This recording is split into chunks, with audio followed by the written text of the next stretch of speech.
Hello, and welcome to week 6, teaching on salt and light. The passage we have for you today is found in the book of Matthew, chapter 5.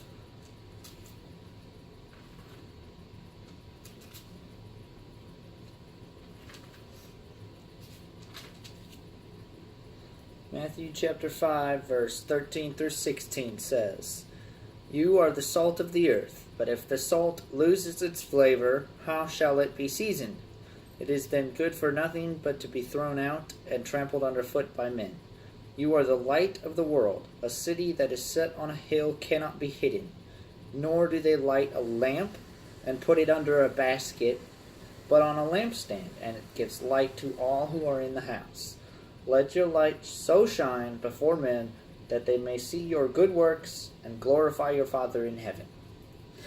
Well, there are a couple things in this passage that I want to look at today. First, light. What is light? Light is something that causes us to see when it is dark out. We live by light. And way back in the day, in history, we had people like farmers and even just regular townspeople. They lived based on the light of the sun. So when the sun came up in the morning, they would get up. When the sun went down at night, that's when they went to bed, because they didn't have anything else. There was no clock. There was no timeline. There was no, it's 5 o'clock in the afternoon. It was, the sun's setting, so it's time to be done for the day. We can't do any work without the light of the sun. Well, eventually, people invented time, and they invented other methods of light: lamps, candles, lanterns, oil lamps. Different methods of light was invented so that people could not always revolve their entire life around the sun. So they had different ways that they could see. And then eventually we get to Thomas Edison, and he invents the light bulb, which was like easily the greatest invention of all time, because there's so much you can do with just one light bulb. Like, you put a light bulb in, and it lights up an entire room all by itself. And it was crazy when he invented it. Like, he lit up a city block, and the people were like, "Oh my gosh, what is this?" Right? The invention was crazy when you got the light bulb out. So now that we have other forms of light besides just the sun, we can do things in the middle of the night. We can do things at 2 o'clock in the morning if we wanted to, because we've got light bulbs to tell us and show us what's going on around us, because we can actually see what's going on. So why is Jesus comparing people to light? What is he trying to get across? What message is he presenting to people when he says, "You are light"? You are the light of the world. Theoretically, it doesn't make sense by itself that a person is the light of the world, because what lights the world? The sun does. Light bulbs do. People don't light the world. People they live in the world. They do things in the world. They explore. They work. They make money. Whatever it may be. But they certainly don't light up and shine brightly throughout the whole world. So clearly he's not speaking literally here. So what is he talking about?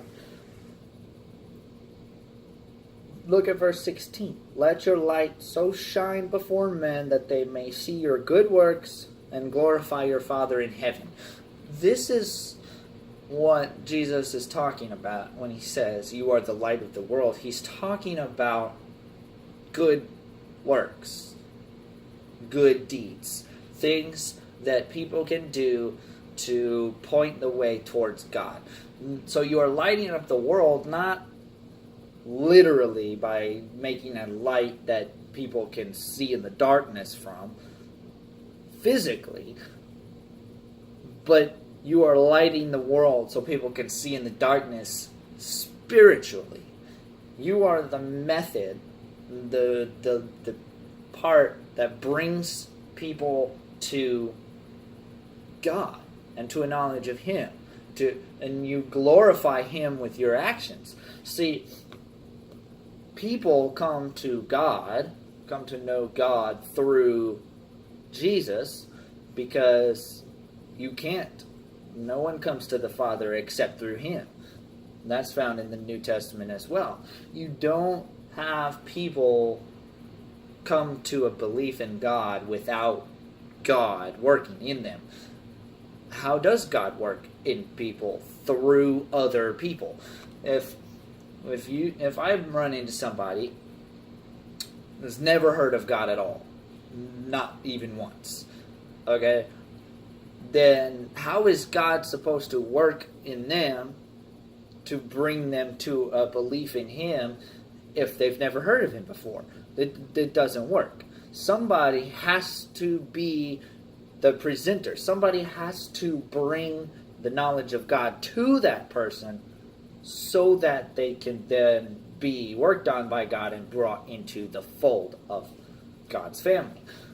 Because that's what we are. We are God's family. We are His sons and daughters. This is our lot in life, is to be the family of God. And what better way to be the family of God than to add more people to the family?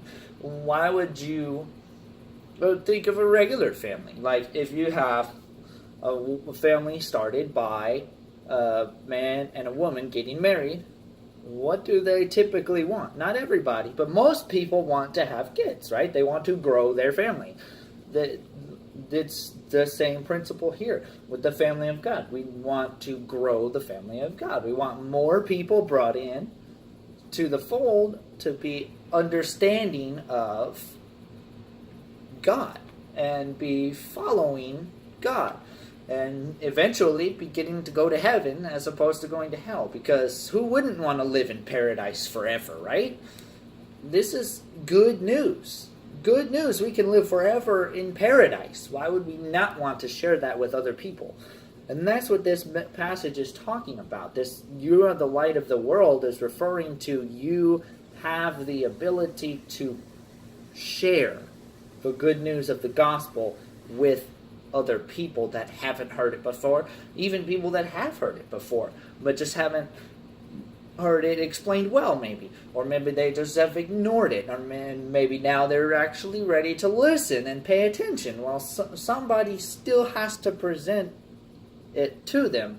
They're not going to believe in it without God working on their heart, but God can't work on their heart if their heart doesn't have the information it needs to go with, to develop. If you can't have that information not there and just appear out of nowhere, right? Somebody has to present that information.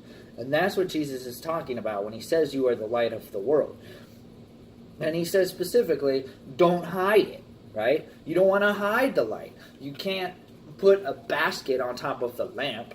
I mean, yeah, you could put a lampshade on it to make it dimmer, but it's still light, right? You don't want to put a basket or a bowl or something, or even a blanket over the top of your lamp and cover it up so you don't have light, where just this super little dim thing that doesn't light up anything. That's not useful to anybody, right?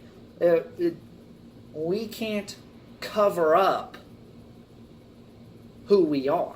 We can't ignore who we are.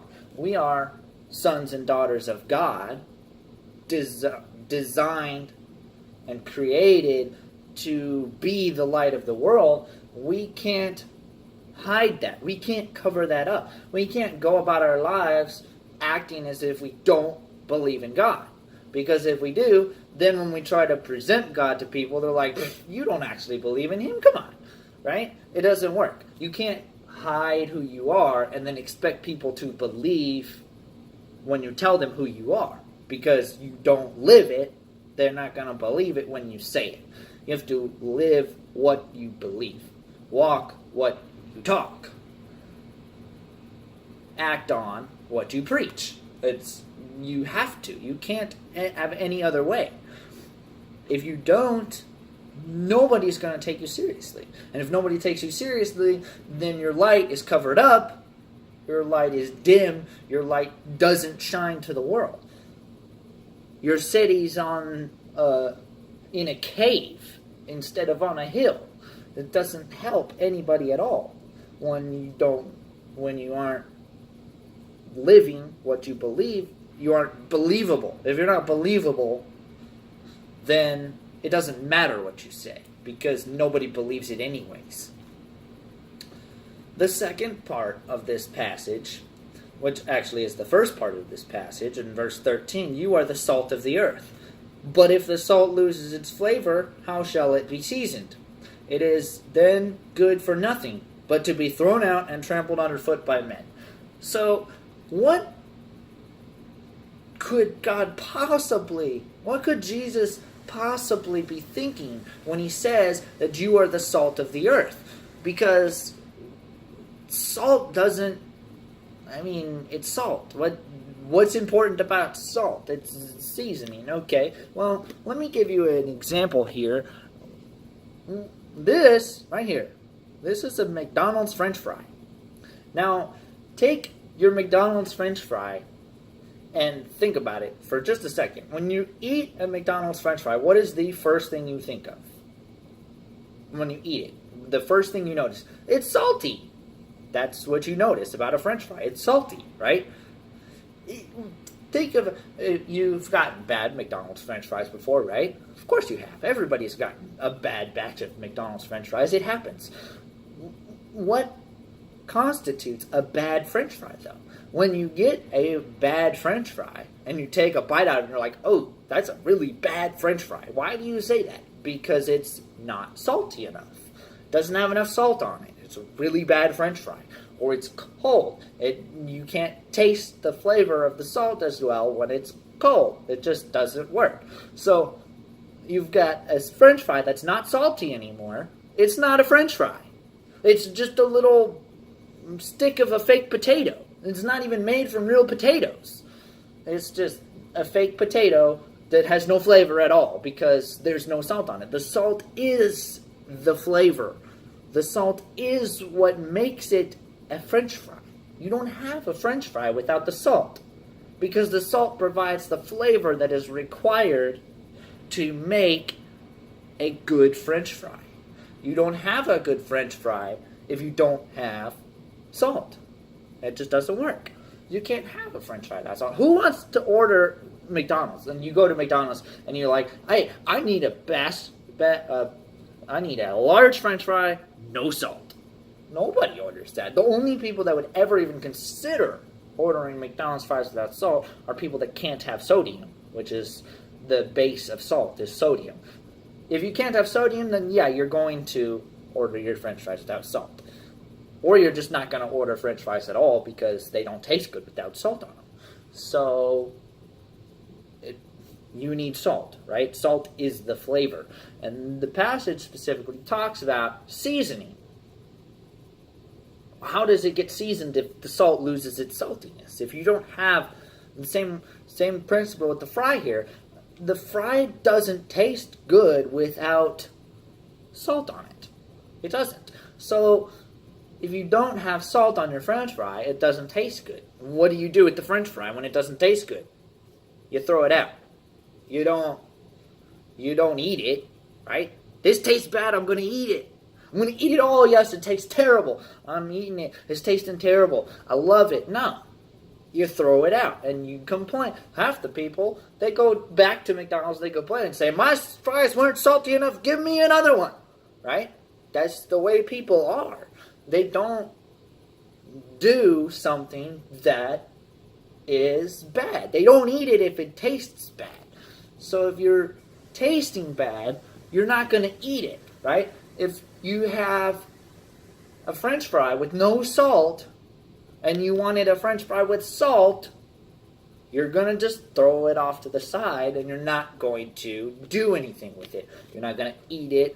You're not going to save it. You're certainly not going to give it to somebody else to eat and say, hey, I'll share my French fries with you. No, that would be mean to go and say, hey, there's a French fry when it doesn't have any salt on it. They'd be like, what are you giving me? What is this? Right? It just doesn't work.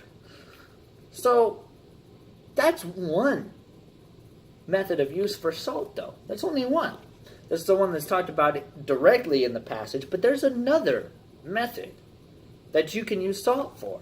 It was used a lot back in history, way back when, in Jesus' time and in early times in America, and just back in history, there was another use for salt besides flavoring.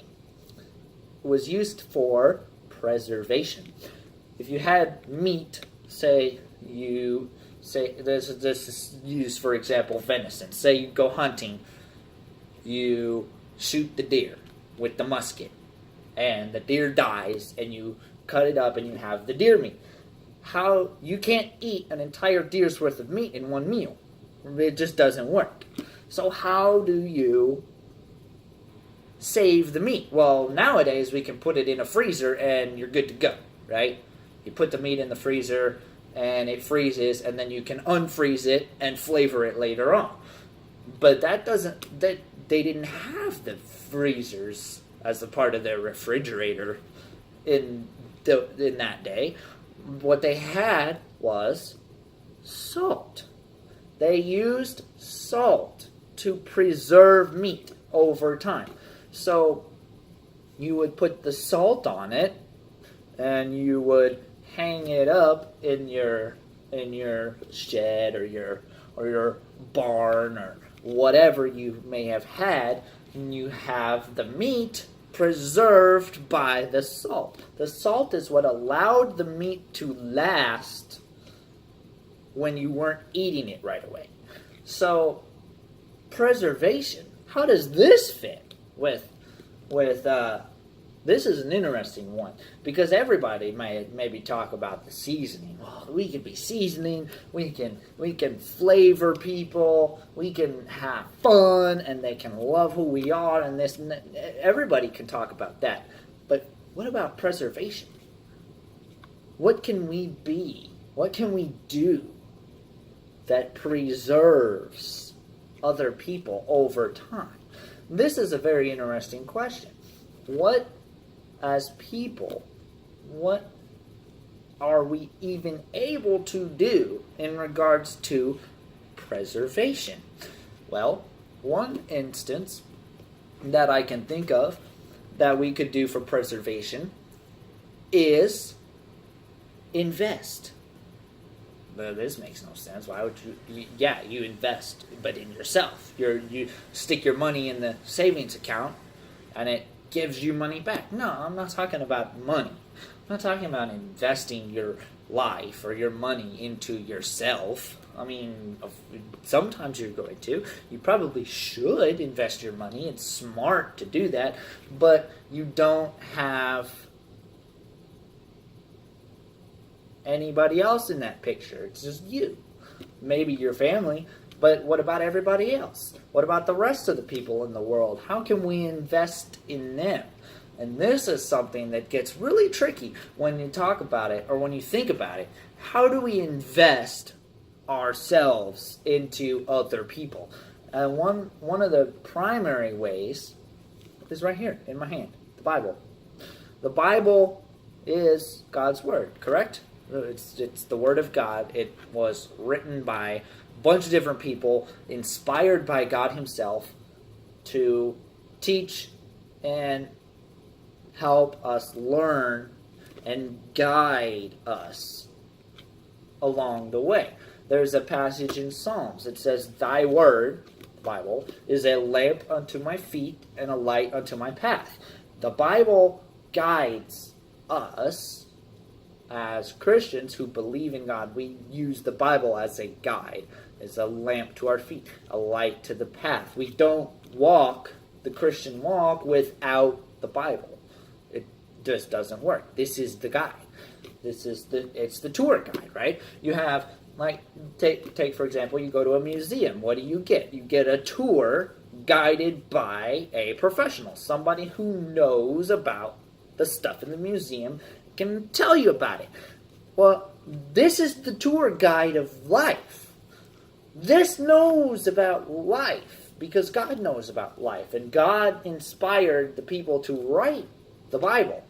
So this is your tour guide that explains to you as you go through life. This explains to you about life, how to go through life, what to do. And we can use it to invest in other people, because you have other people sitting there and maybe they're fresh. They're new Christians. They just heard your message when you were the light of the world, right? You gave them the message of the gospel. You shared with them the good news. They loved it. They believed it. They wanted it. They called on God and they said, God, save me. I want to live in paradise like this guy over there. I want to be just like him. And God's like, great. And he comes in and everybody's happy, right? You believe in God now. You're another member of the family. Sweet. Then what? What happens next? Well, they're a brand new Christian. They've never been a Christian before. They don't know what they're doing, right? They don't know how to do it. They know that, well, I believe in God now. Okay. I'm going to go to heaven now instead of hell. Okay. Now what? What do I do differently because I'm a Christian? Is it a list of rules? No. It's a guideline. It's a tour guide. It helps. So as a experienced Christian that's been a Christian for a while, helping a new person become a Christian, we can use this to invest in them, to show them, to guide them, teach them. And that provides preservation.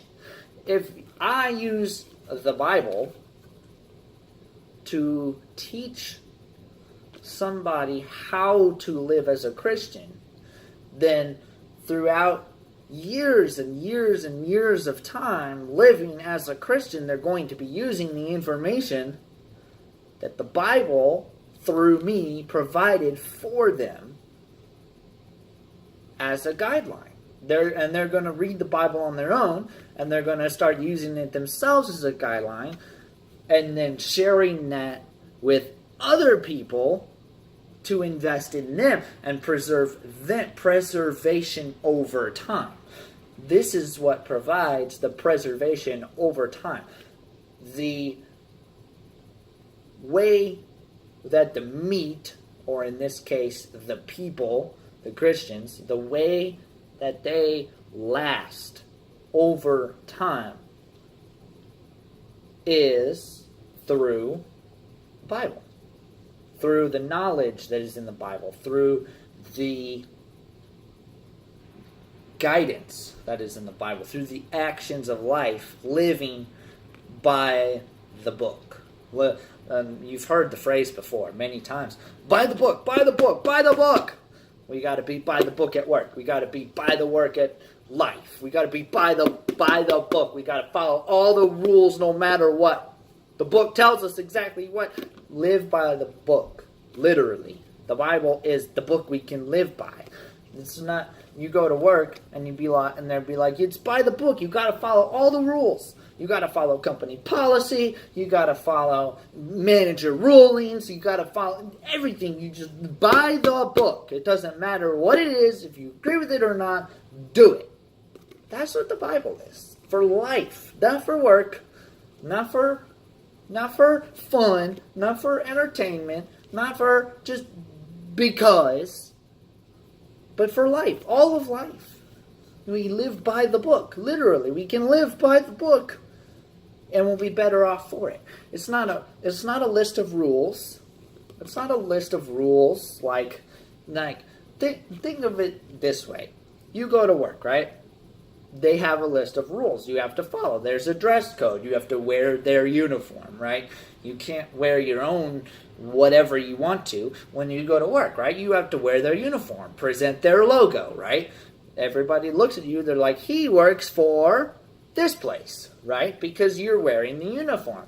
You're following the policies of the company, right? You have to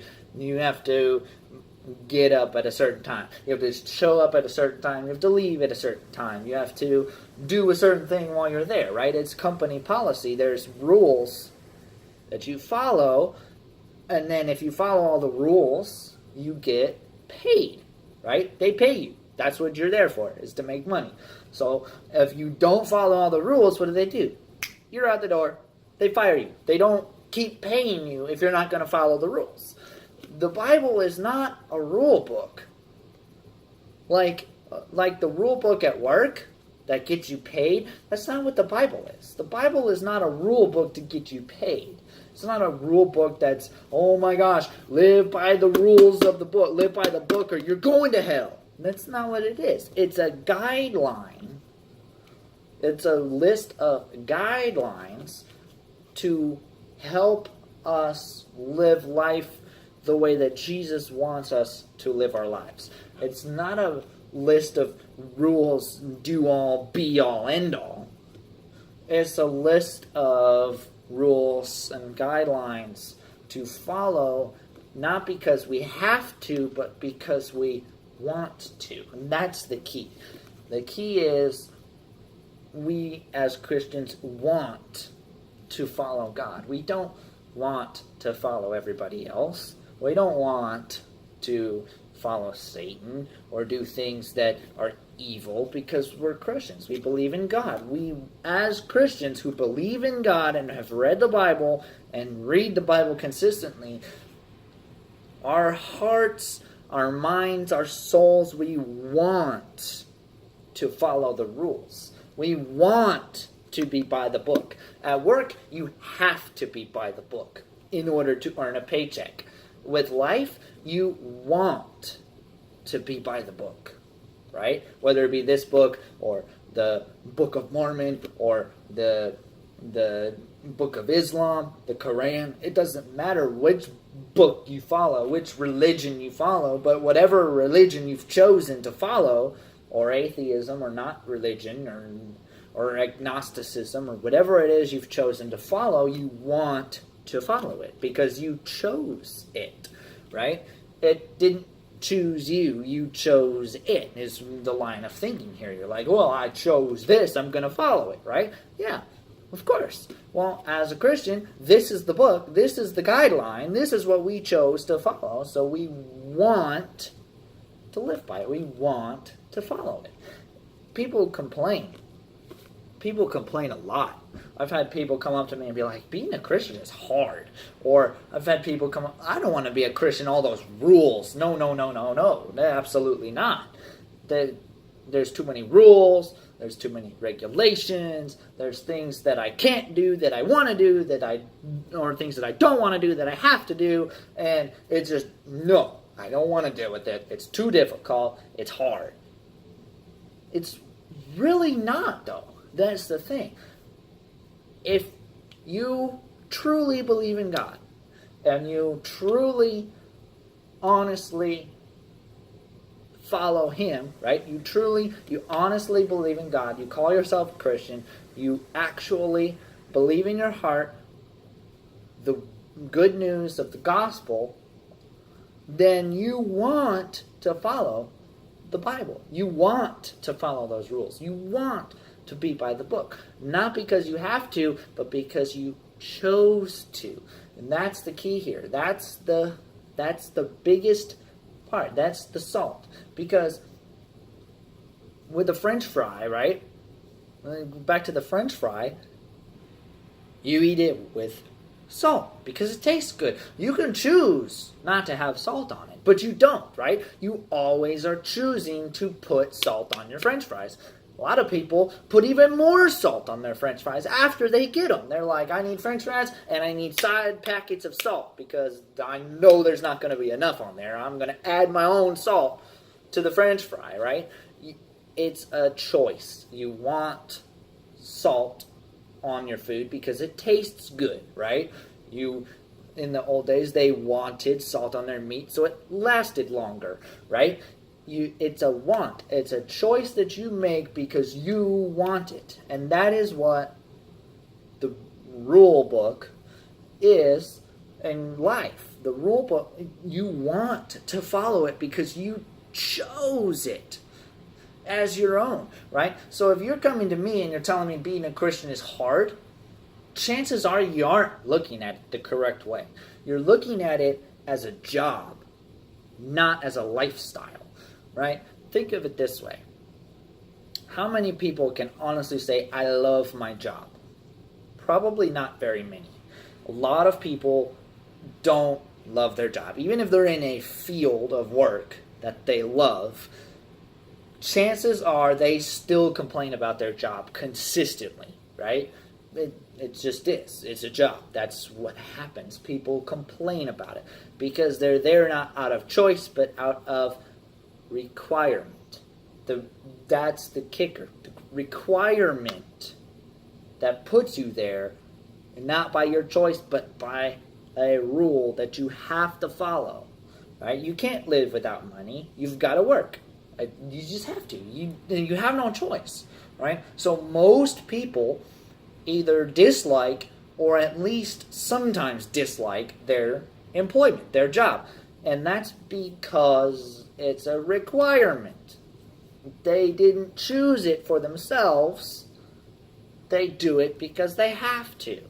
With Christianity, if you are a Christian and you're like, I'm a Christian, I believe in God, this, that, the other, but it's really hard, I hate it, then you're looking at it as a requirement, not as a choice. And that's the wrong way to look at it. It needs to be your choice, not your job. Being a Christian is not a job. It's a lifestyle. It's something you do day in, day out, as soon as you get up in the morning, all the way up until you go to bed at night, right? It's a lifestyle. It's how you live, not because you have to, but because you want to. What's your favorite thing to do? Think about your favorite thing in the world to do. The thing you want to do all the time, no matter what. You wish you didn't have to work so that you could do this more.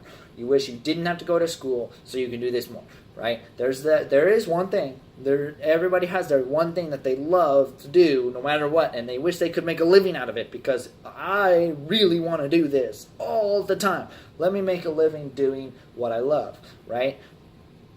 Being a Christian, it's a lifestyle choice. It's something that you do because you love it, because you chose it, right? That one thing you love to do all the time, you do it a lot because you choose to, because you love it, right? With Christianity, you choose it because you love God. That's how it works. It's a lifestyle, not a job. Thank you.